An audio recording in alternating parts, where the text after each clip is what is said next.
ko na may tampo sa akin. Sinabi ko, paano? Sinabi ko naman ng loud and clear na hindi na tama ang ginagawa ninyo kay VP Sara at kay Presidente Duterte. Hindi tama yun. Direct. Ano pang gusto mo? Ba't natin inaaway ang hindi nakikipag-away? Correct. Nagalit sa akin. Bakit daw ganon? Mas Duterte pa daw ako kesa sa Marcos. Yeah. Sa loob-loob ko, hindi ka naman Marcos. Hello. Ito ang Wow Trending. Senador Amy Marcos harap-harapang sinabihan si Martin Tambaloslos Romualdez na bakit mo inaaway ang mga Duterte na hindi naman nakikipag-away. Nagalit daw si Tambaloslos kung bakit mas kinampihan pa ni Senador Amy Marcos sa mga Duterte kaysa sa kay Tambaloslos. Sa live interview ni Senador Amy Marcos sa programa nila ni Ka Eric at Dr. Loren Badoy sa Laban Kasama ang Bayan, inisa-isa ni Senador Amy Marcos sa mga dahilan kung bakit kumampi siya sa mga Duterte. At ayon pa sa senadora na habang buhay siyang magpapasalamat sa mga Duterte at tatanawin na utang na loob ang ginawa ni Presidente Duterte sa unang taon pa lang niya bilang Pangulo ng Pilipinas. Tinulungan daw ng dating Presidente na si Rodrigo Roa Duterte para maipalibing ang kanyang ama sa libingan ng mga bayani. Unang nagtry dati si former President Erap Estrada pero umatras dahil natakot na magkasalpukan sila ng mga dilawan. Dagdag pa ni Senador Amy Marcos na ang sabi ng kanyang ama na si Ferdinand Marcos Sr. kung sino man ang tumulong sa iyo habang buhay mong kilalanin ang utang na loob. Pero ang mga netizen ay duda dito sa galawan na ginawa ni Senador Amy Marcos dahil ayon pa sa kanila na gaya ng dati kong sinabi na if si Amy ang nasa media, blood is thicker than water. Don't be fooled by their drama, di pa ba kayo nadala? Kaya laging tahimik si Presidente Bongbong Marcos sa lahat ng ginagawa ng House Speaker dahil ayaw ni PBBM na masira ang relatives relation nila ng kanyang pinsan na nasa House. Ang problema, mayroong obligation si Presidente Bongbong Marcos sa taong bayan at ang House Speaker ay hadlang kay PBBM. Katulad lang ng issue ng ICC, SMNI at peace talks at ang latest Chacha vote buying issue. Natawa ako kay Super Ate pero kulang pa yun madam. Kailangan yung bumawi ngayon sa mga Pilipino. Gisingin mong kapatid mo na tumino at huwag magpadala sa mga nakapaligid sa kanya. Umpisahan nyo na. Ngayon na yung inaasahan sa inyo ng mga Pilipino na mapaunlad nyo ang Pilipinas. Pinagbigyan kayong makabalik sa pwesto, huwag nyong sayangin. Baka huli na po ang lahat ngayon. Pag di nyo naayos ang pamamalakad nyo, lalo na ng kapatid mo. Alo si Presidente Bongbong Marcos dahil sa tandem nila ni Vice President Sara Duterte kaya todo suporta ang mga DDS. Ba't ngayon nawala ang tiwala namin kay Presidente Bongbong Marcos dahil kay Tambaloslos? FYI, kung di lang kay Vice President Sara Duterte, di ako boboto kay Presidente Bongbong Marcos. Tandaan mo yan, Tambaloslos. Naghirap kaming gumising ng maaga para pumila at bumoto. Kung tatakbo ka, nako di kita iboboto. Sinong boboto sa'yo? Wala kaming pake sa'yo, Tambaloslos. Ano ba ang nagawa mong improvement sa Pinas? Parang wala eh. Tapos nagalit nga sa akin yan kasi tinatanong sa akin nung Marites na yon na ano daw ang relasyon namin ni Martin. Sabi ko, syempre, mga pinsan kami, pinsan buo ako, no? At kilala ko naman habang buhay yan. Okay lang naman, pabanjing-banjing lang naman kami. Hindi ko maakalain magiging ganito, ano? At alam ko na may tampo sa akin. Sinabi ko, paano? Sinabi ko naman ng loud and clear na hindi na tama ang ginagawa ninyo kay VP Sara at kay Presidente Duterte. Hindi tama yun. Hindi naman nakikipag-away. Sinasabing napakatapang ng mga Duterte. Matapang nga, bait-bait sa atin. Wala namang ginawa kundi tumulong. Nakipag-alyado, kaya nakabalik. Ano pang gusto mo? Ba't natin inaaway ang hindi nakikipag-away? Correct. Nagalit sa akin. Bakit daw ganon? Mas Duterte pa daw ako kesa sa Marcos. Yeah. Sa loob-loob ko, hindi ka naman Marcos. Hello. Romualdez. Lagot ka. Correct ka dyan. Nagmana kay Doc Lorraine. Ayan naman. Yes, maraming salamat po, Senator. Pero Quotable quote. Yes. Next, meron kayang bomba si Amy Marcos? Okay, meron ba siyang bomba? Pinanood ko yung interview ni Army Marcos, okay? 3-4 hours ago dyan sa Pilipinas, sa ANC, doon kay Carmina, yung reporter nilang parang akala mo laging kinakangkang. I mean, napansin niyo ba yun? Wala naman akong against sa taong yun, pero later dito babasahin ko yung interview, yung report, yung anchor na yun, pag nagtatanong parang laging may nakapasok sa BBI, parang lagi may nakapasok sa Kipay Labom, di ba? Alam niyo yon. Anyway, yan yun na yun si Carmina. Okay. So, mga kababayan, okay. So, tinanong si Amy Marcos sa interview na yon patungkol dito sa People's Initiative. Okay?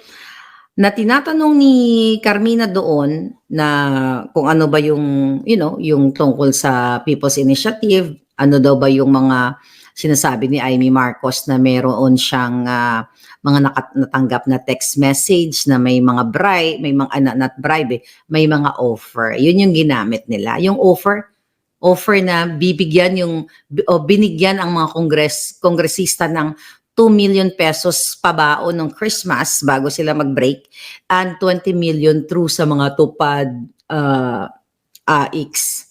Diba? Ayuda at kung ano-ano pa. Through ayuda. So, ang sagot ni Amy dito, ito nanamnamin natin. Bago tayo makapunta sa VOMVA. Sa dulo yung VOMVA. Okay?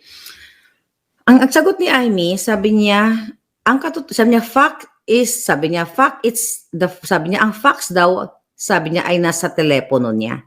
Sabi niya, facts, it's on my phone. It's on some people's phone. Ang ibig sabihin ni Amy, mga palangga, factual daw ang payola, bribe na binayad sa mga kongresista. Tayo po ang unang nag-expose niyan. Last month pa natin in-expose yan sa inyo. Di ba? Only here in Maharlika's Boljak TV. Okay? So mismo sinabi ni Amy Marcos, mga palangga, ni Senator Amy, na factual daw yun. Facts daw yung namigay ng 20 million sa pamamagitan ng mga ayuda ang Office of the Speaker, ang kanyang pinsan na si Romualdez. Okay? Sinabi ni Amy Marcos dito, around December 15, okay, pinupush na nakatanggap na siya, ito i-brief, summarize ko na yung mga sagot niya, na nakarating sa kanya na nagkaroon ng vote buying, okay, na 20 million para mag-produce ng signature, okay, by January 12. Ito yung expose ko, and thank you, at least nakakita ni Amy to, sabi ko nga sa inyo, kung nakakarating sa akin, mas nakakarating sa kanilang lahat.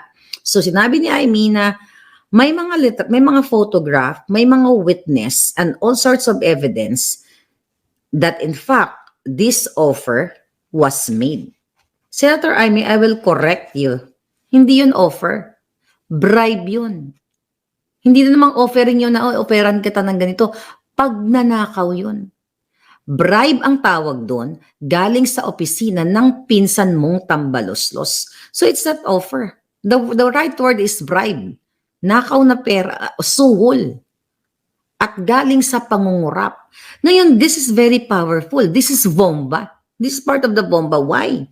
Kung sinabi mismo ng presidential sister na factual, ang pagbigay, ang pagbayad nun, pagsuhol sa mga kongresista galing sa Office of the Speaker, mga kababayan, kung nakay Amy ang mga listahan, lahat ng nakatanggap. Walang puwang sa House of the People, sa Congress, ang mga buwaka ng inang kongresista na tumanggap ng 20 plus 2, total of 22 million pesos galing sa kaba ng bayan. Di ba? At ilan sila ang nakatanggap? Let's say 300 plus. Okay? Ilang bilyon? Bilyon. Okay, compute natin. Okay? Let's say 316, 318 sila. Compute natin. Factual, sabi ni Senator Amy. Okay? 22 million, okay, times ilan sila? 318. Okay? So, 6 billion. Tama ba computation ko? Okay. 20 million. Diba? Tama ba itong calculator ko? Ayan. No, 22 pala, not 20. Teka, baguhin natin. Okay. 22 million each. Ito yung mga hayop na to. 22 million each. 318 na kongresista. Yes, billion, 6 billion. Okay? 6.9 billion pesos. Kung ito ay nabigyan na, I'm just saying, kung nabigyan ang 318 na mga kongresista.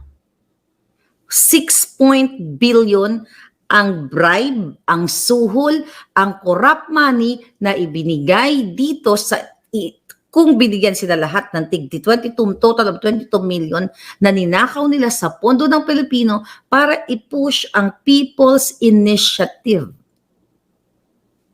Coming po yan sa statement ni Amy Marcos na sinabi niya may mga ebidensya at mag-open siya ng investigation. At dapat kung sino ang mga nakalagay doon na mga pangalan, dapat wala na silang puwang sa Kongreso. Kasi ito ay pagnanakaw, corruption, betrayal of public trust, lahat ng kababuyan kasamaan at walang puwang. Lahat sila kung nakatanggap ng tig 22, even 2 million, even 1 million. Di ba? Dahil pagnanakaw yan sa kabanang bayan, coming po ito sa statement, sa interview ni Amy Marcos. Ito naman si Carmina na parang laging may nakasalugsog sa Kipayla Boom. Yung, I see you're watching. Thank you. Yung tumawag ka. Now, sabi ng anchor, do you think that this offer were made without the knowledge of the speaker? Carmina, you know what? Kapag reporter ka, dapat meron kang magaling na follow-up question. Okay? Makikinig ka. Okay? Pakikinggan mo yung sinasabi ng iyong guest. Okay? Ngayon, hindi to offer, hindi na to in-offer. Offeran kita kasi friends tayo. This is bribe. This is corruption.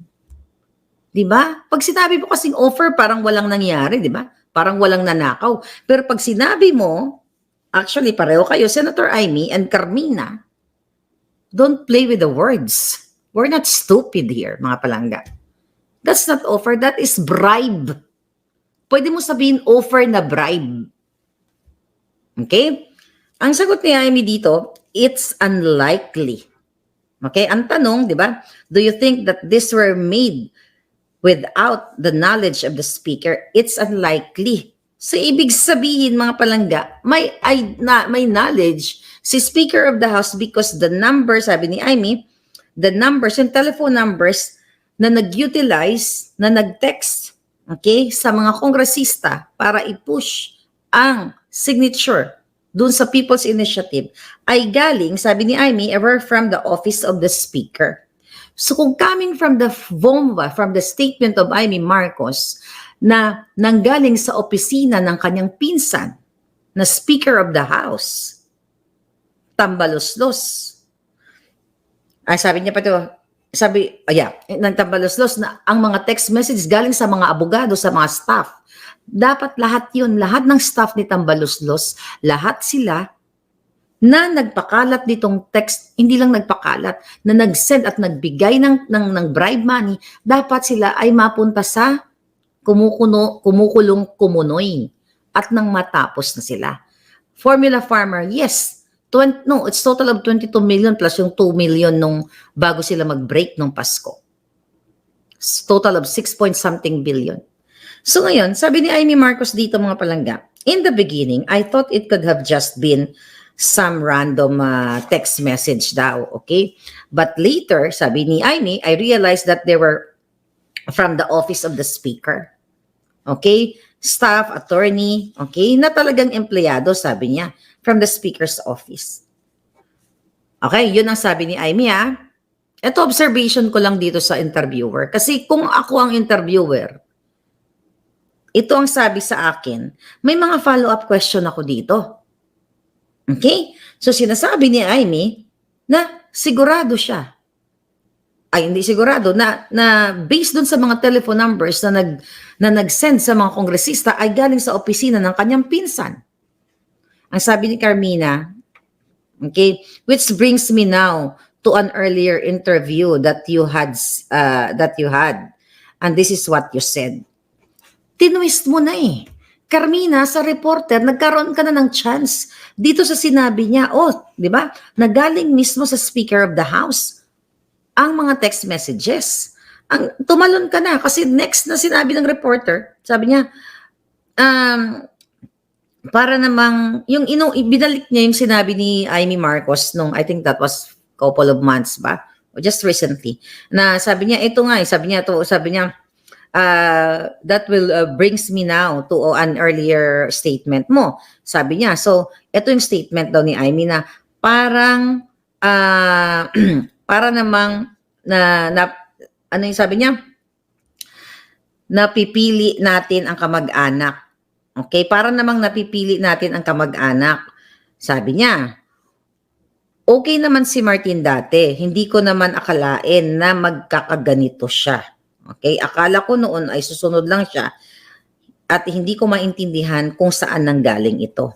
So nakita mo yung juicy part, ay hindi, na mismo reporter, yung juicy part. I mean, yung kumbaga fire ng statement ng guest mo.